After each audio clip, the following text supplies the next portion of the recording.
everybody, and welcome to your daily rune show for the 24th of June 2011.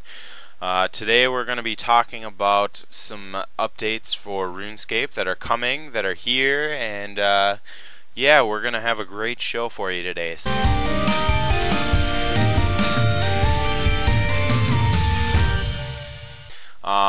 This was an update yesterday on the 23rd, introducing the new members loyalty program. I am really super excited about this.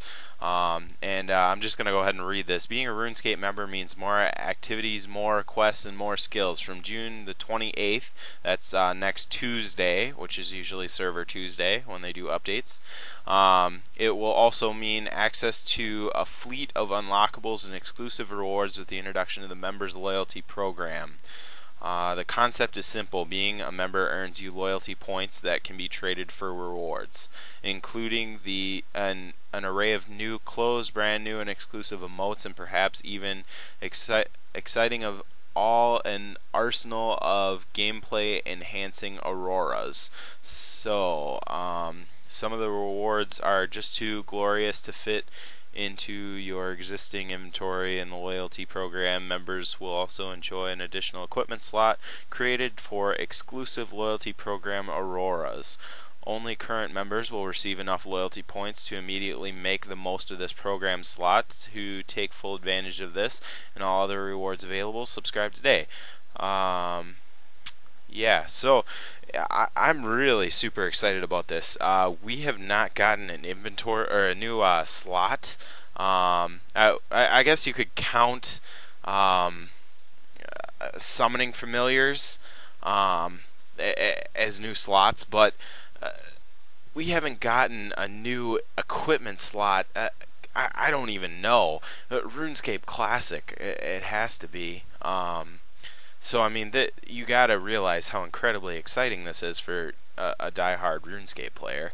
They have a cool little video here. You can check the link, or right now it's on the homepage. It's a featured article, obviously at the top of the feed, and links will be in the description of this video. So yeah, a new equipment slot and a new rewards program. I'm really super stoked about this. I was a little nervous, to say the least, because I didn't want this to be another program where they were looking for more money. And the way it sounds like, we're going to be getting rewards based on continued membership. Like, it's a loyalty program. It's not oh, give us extra money per month and we'll put you in this program where you get some cool stuff. I don't like that. I don't appreciate that. I was actually a little disappointed to see that GameStop was getting an exclusive sword. I was a little happy to see that it's only decorative and not something life-changing for me. Or should I say game-changing.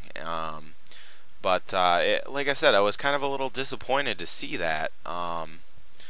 But I don't like when I have a subscription-based game that tries to sell me extra things. It doesn't agree with me. So, moving right along to our next news story, the 23rd of June 2011, the Golden Gnome Awards announcement, called A Helping Hand. The Golden Gnome Video Awards are coming, and with complete competition launch still a week away, there's plenty of time for fresh-faced, aspiring video makers to get into video production for the first time. Excel has been making awesome videos for years now and is responsible for some of the funniest and best made RuneScape films around. That's questionable. No, I'm just kidding. I really like Excel. Yeah. In the first part of this video making guide, he provides us with 5 great tips to get you on the road to movie mastery. Check out part 1 on the YouTube channel. There's links. Links will be down in the description. Yeah. So that's the Golden Gnomes 2011. If you want a chance to win tickets to RuneFest 2011, and I'm sure those will be VIP tickets. VIP tickets will get you a chance to hang out with the J-Mods and chill. There's going to be a private bar, I heard. Drinks, anyone? I don't know if you're into that thing. But Yeah, sounding pretty cool. This one, next news story is actually one that's kind of near and dear to my heart. I've been hacked a couple of times, and most of the time it was my own dumb fault. But this is just some little safety tips. Jagex explains. Jagex emails how to know it's safe. And so I'm just going to go ahead and go through this a little bit, but most of it you can read for yourself. And it's probably going to be better for you to read for yourself, so links, of course, down in the description. It says if you have an email address registered with us, Jagex will occasionally send you emails. This could be to let you know about the latest game updates, to inform you of a membership offer, or simply to offer some game guidance. You can unsubscribe from these updates at any time by going to the account management page and changing your email preferences, blah, blah, blah. Basically, you need to check the sender address. Don't click links in emails, and never download attachments. If someone says they want you to become a JMod or a PMod, and they have golden crowns of joy for you, also known as party hats, please do not click things. They are bad. They are lying. They know nothing. But yeah, go ahead and check that out to keep your account safe. You can also read the account security tips for changing your password and just general account security, because you put a lot of work into your account, and somebody comes along and takes your stuff. It sucks. It really sucks when you lose your stuff. This came out on the 14th. It's called the Troll Invasion. If you have not seen this, it's sort of a mini game, or what they call now activities. This is it's actually more of a distraction and diversion. You can do this once per month for the reward. You get a nice hefty chunk of EXP. But you can only do it for the EXP once per month. You can only claim the reward once every 30 days or whenever it resets. And so basically what you do is you have two options. You can either skill or you can combat. You can do combat. I chose to do combat, and it's really easy. It's kind of like the fight caves, but way easier. There are harder difficulties that you can unlock. You basically have 20 waves of trolls, and these trolls will come, and each one has different abilities that they can do. Some are rangers, some are melee, but I'm sure you kind of could figure that out on your own.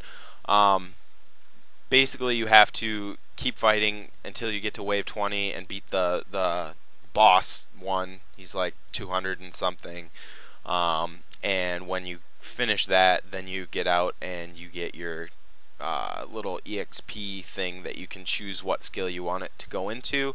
I chose summoning, and I got 69,000 EXP from level 94. And so that was a nice hefty little chunk. I recently got 96 about 2 days ago. I was so psyched about that. I've been trying to get a pack yak for so long, and I finally got it. So, yes, Troll Invasion, please try it out.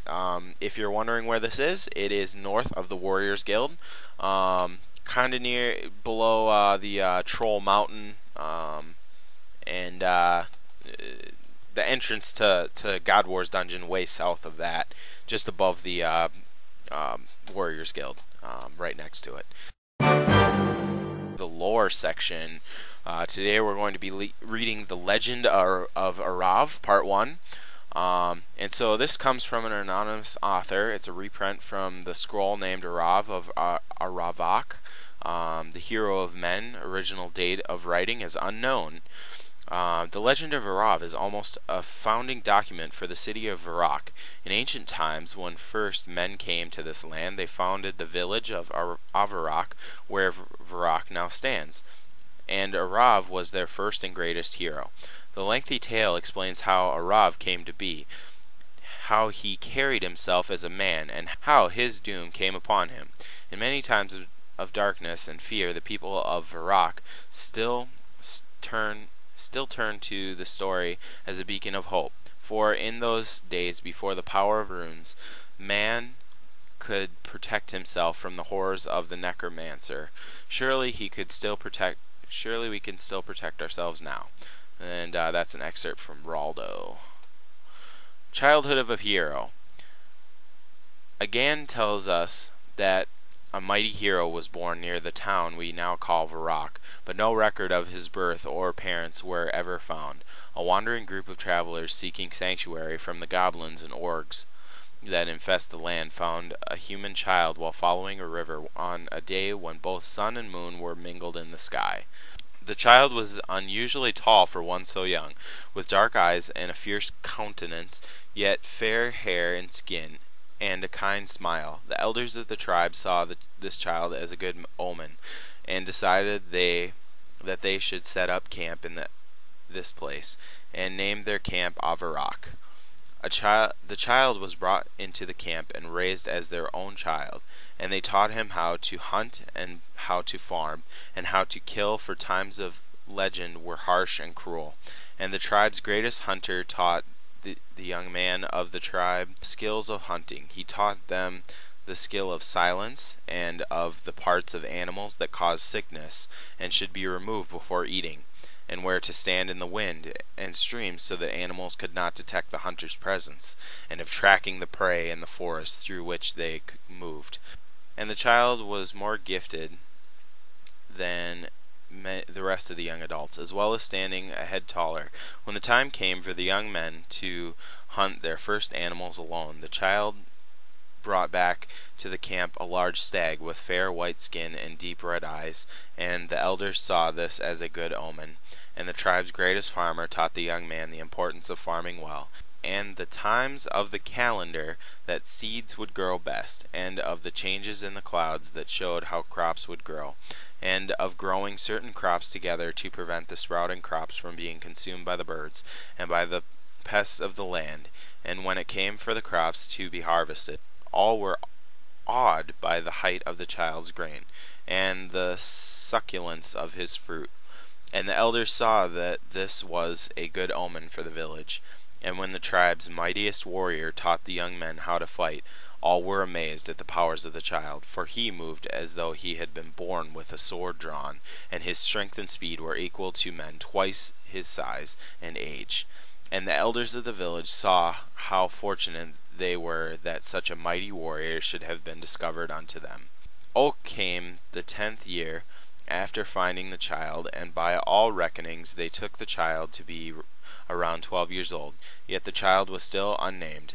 So the elders decided to send the child on a quest to find a name, for they would not be able to call the young man child for much longer.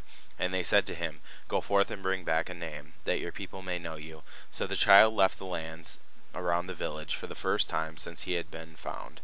And the child wandered far, following the rivers and hills and clouds and stars to find his name. After a number of days he did come upon an encampment of goblins who had discovered the village of Avarak, and did plan to make it their own, with a nightfall attack. And as the goblins saw him, they screamed at him in their own language, "Arav!" as they attacked him, and they screamed, "Arav!" louder as he bested them, by individuals and by groups, until they all lay dead or defeated. So the child returned to Arvarak, and the elders asked him if he had found his name yet, and the child recounted the tale of the goblin camp, and how their murderous plans had been thwarted by his luck in finding them, and his skill in fighting them. And one of the wise men said to him, "Your name, child, is now Arav, for this is the name the fates have given you.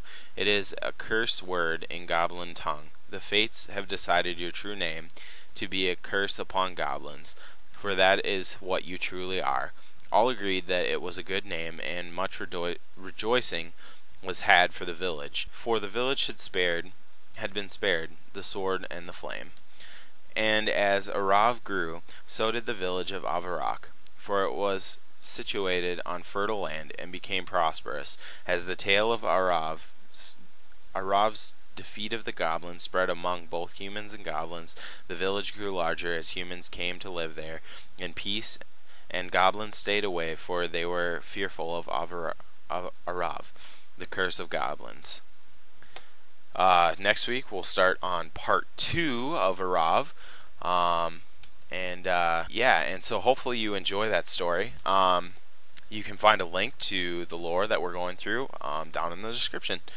So that's going to about do it for our news and things. I'd just like to let you know that we have a mailbox here at the Rune Show. Feel free to send in comments, questions, if you like the show, if you hate the show, what you want to see more of. That email will be down in the description, and I'm also going to shout it out. It's runeshow@gmail.com. You can send all your love and hate mail there, and let me know what you think. So this has been your Rune Show host, Yoshami, signing off. Thanks, guys. Bye.